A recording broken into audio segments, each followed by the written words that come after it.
Eu quero falar de uma outra proposta que apareceu assim por parte da Advocacia Geral da União e que tem gerado bastante polêmica e também apreensão daqueles que analisam os controles que o governo gostaria de ter ou não sobre propagandas eleitorais. Porque a AGU recorreu ao Tribunal Superior Eleitoral, na verdade ela fez uma consulta. Quando eu falo recorrer é fazer uma consulta para tentar atuar contra fake news nas eleições.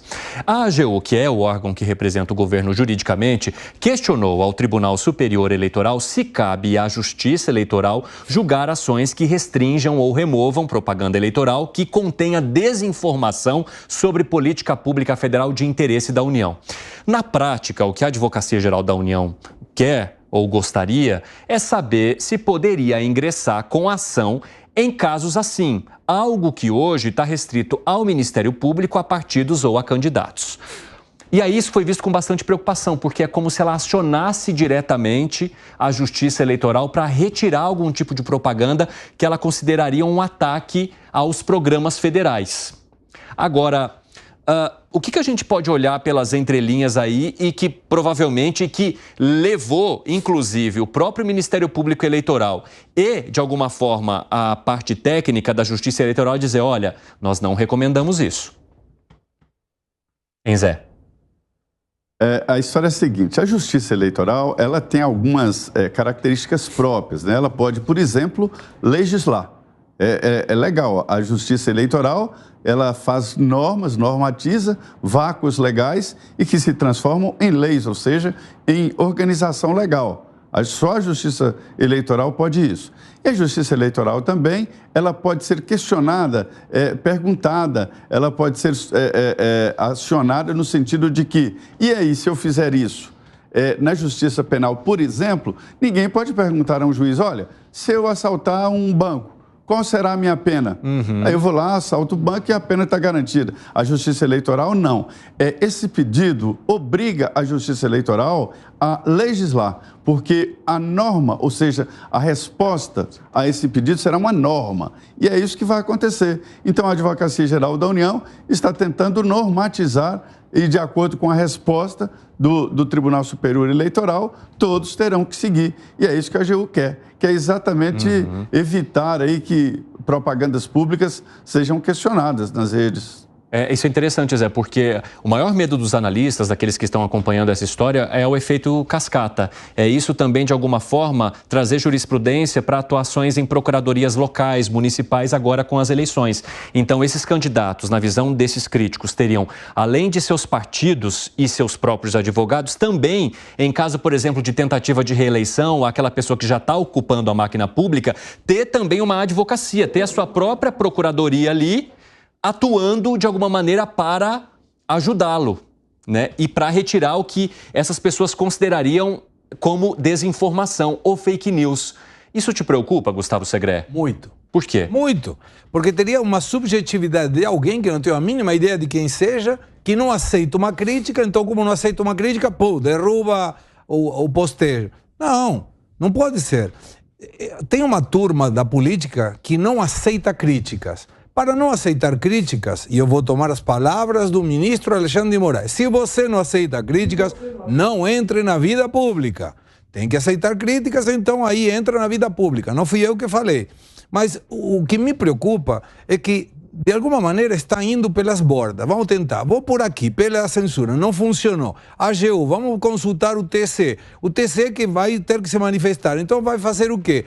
É verdade. Aí teríamos que colocar uma normativa. E sempre tem uma subjetividade.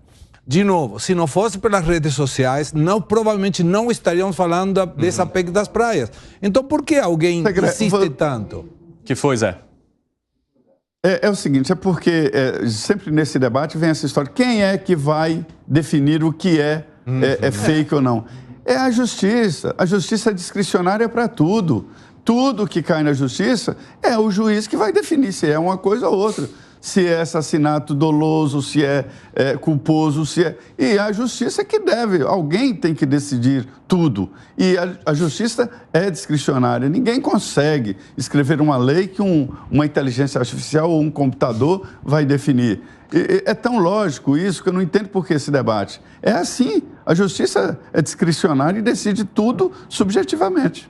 O interessante é que o próprio Ministério Público Eleitoral argumenta que não tem como a Justiça Eleitoral fazer uma análise sem que a situação tenha acontecido. Então, assim, primeiro, a situação teria que acontecer. Ok, houve uma publicação, há uma necessidade de retirada, aí vai se analisar, vai julgar e, enfim, vai se decidir aonde seria. Seria na Justiça Comum, seria na Justiça Eleitoral. Agora, você fazer uma consulta para querer saber como a Justiça atuaria caso isso acontecesse, é isso que o Ministério Público e o próprio corpo técnico da Justiça Eleitoral questionam, o Fábio Piperno.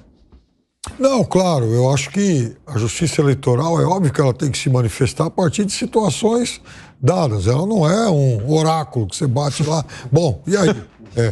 Então, e se eu fizesse isso, como seria? Não pode ser assim, até porque isso também gestaria muito. A Justiça Eleitoral permite isso. Exatamente, isso que o Zé falou. A Justiça Eleitoral permite. Então, de alguma forma, agora ela pode... Isso aí vai para análise ainda, mas se ela quiser dar uma resposta, ela pode, né? O corpo técnico da Justiça... Ela normatiza. Exatamente. O corpo técnico da Justiça falou, olha, isso aí a gente aconselha a vocês darem uma resposta negativa, porque a AGU não poderia mover ações em casos como estes. Isso aí cabe aos partidos, aos candidatos e etc. E ao Ministério Público. Caso a AGU queira, então, provocar algo, ela que encaminhe uma denúncia ao Ministério Público, que avalie essa denúncia e provoque a Justiça Eleitoral. E não ter um contato direto. Veja, então, vamos a partir de um exemplo, então, concreto. Imagina, por exemplo, eu sou candidato, o Segré é o meu concorrente, e eu quero fazer uma peça utilizando inteligência artificial para criticar o Segré. Então, é natural que o meu partido, a minha coligação, chegue lá na Justiça Eleitoral e fale, bom, eu posso fazer uma peça utilizando, por exemplo, a face ou a voz do meu concorrente. A Justiça Eleitoral vai se manifestar em relação a essa situação. Agora, é diferente, por exemplo, de ter que... E aí ela vai, então, estabelecer uma regra. Ninguém pode. Não é que eu posso. Aliás, não é que eu não posso. Ninguém pode.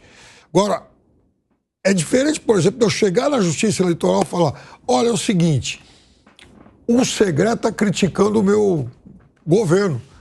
Ele pode fazer isso? Então, se cada um levar esse tipo de questionamento do varejo à Justiça Eleitoral... Vai ter como. Aí fica muito mais difícil ela trabalhar. O que você acha? Eu concordo, eu acho que lá está cheio disso. Que foi, Zé? Só repita. Lá está...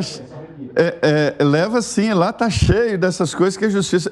Eu vou dar um exemplo aqui real do que aconteceu. Mário Covas morreu, o Geraldo Alckmin assumiu e ele fez uma consulta. E lembrando, só a Justiça Eleitoral admite consulta. Ele fez uma consulta. A minha candidatura é o quê? Aí a Justiça Eleitoral editou uma norma que vale até hoje. Então, se alguém assinou um ato administrativo substituindo o governador, o presidente da República ou o prefeito, quando ele se candidatar, já é a reeleição. Então, Geraldo Alckmin assumiu, no final do governo Covas, se candidatou como reeleição. Ele não poderia ter uma nova eleição. E isso virou uma norma, uma consulta, que não tinha um caso ainda, virou uma norma.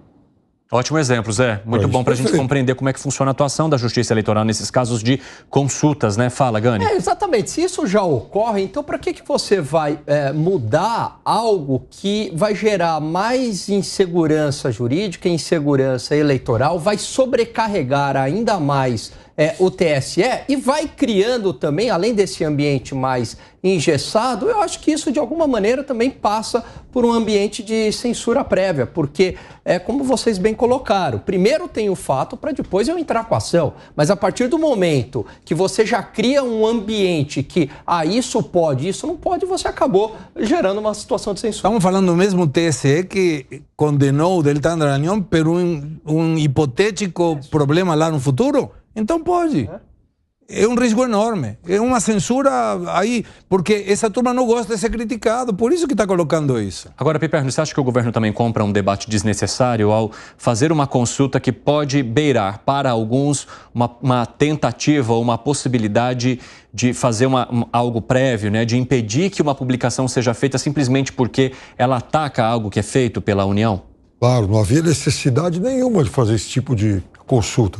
Esse tipo de consulta, ele desperta um debate que do ponto de vista pragmático, não há nada que possa gerar algum ganho ao governo. Para que ele vai fazer isso? Não, e exatamente. Desesperado. Não, e agora, olha que interessante. Há pouco tempo a gente discutiu que o governo queria recuar nessas pautas. Tudo bem, no Congresso, né? Aqui o caminho institucional é diferente. Mas o governo justamente queria recuar nessas pautas que esbarram em liberdade, segurança pública, entre outros temas, para não gerar esse tipo de ruído. O que está gerando?